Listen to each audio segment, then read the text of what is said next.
Look, I've never heard about Casaventura before this movie, but right after I did hours and hours of research, and I gotta admit, this was probably the best homework I ever did in my life. Yeah.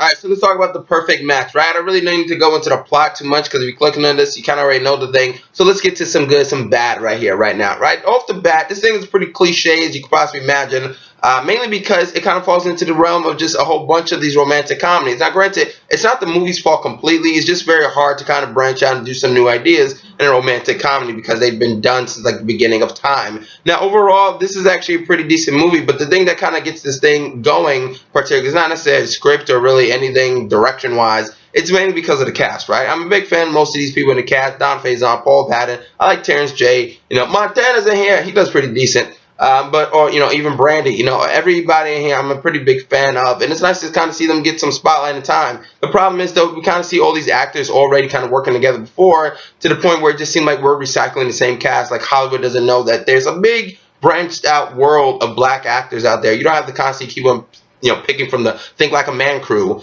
That's just my kind of thought. It's just that, yeah, they do work well together and they're great to see, but, it is kind of what it is. Now, the two lead characters, if you're thinking Terrence J and Casaventura, going to set the world on fire, 50 Shades of Grey style, don't really think that. Now, granted, their sex scenes in here are very well, and, there's a lot of sex scenes in here, not just particularly from them or whatever it may be, but they actually work very well. Now, sometimes some of them, particularly the pool scene, did kind of feel like a little bit of an R&B music video, and that kind of goes to the director, mainly because the director is an R&B music video director, right? So that kind of is like, okay, well, there's the corniness right there. Now, Terrence J and Casaventura, they really don't deserve to be the leads right here, right? Now, overall, they actually do a decent enough job. The problem is Terrence J's not ready to be a lead actor. He's a fairly solid, or decent actor when it comes to an ensemble piece, but that's only because, he has Kevin Hart, like Michael Ealy kind of, to lean on, Here, he's the lead. And it doesn't really work out very well. Cassie Ventura, very, very nice to look at, but very, very kind of painful to hear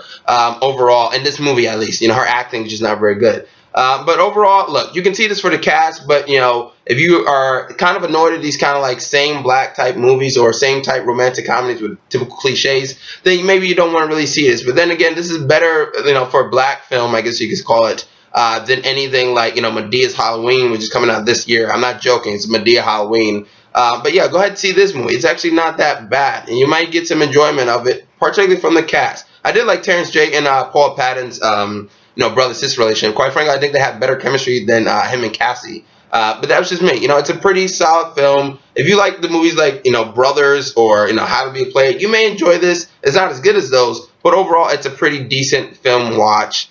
Just make sure you kind of see it a little bit early so you don't feel that disappointed. But the cast kind of will probably get you through it. And it's a fairly enjoyable, romantic dramedy. But yeah, comment, subscribe, like if you actually enjoyed my review. I'm Chris Smith, and I'm signing out.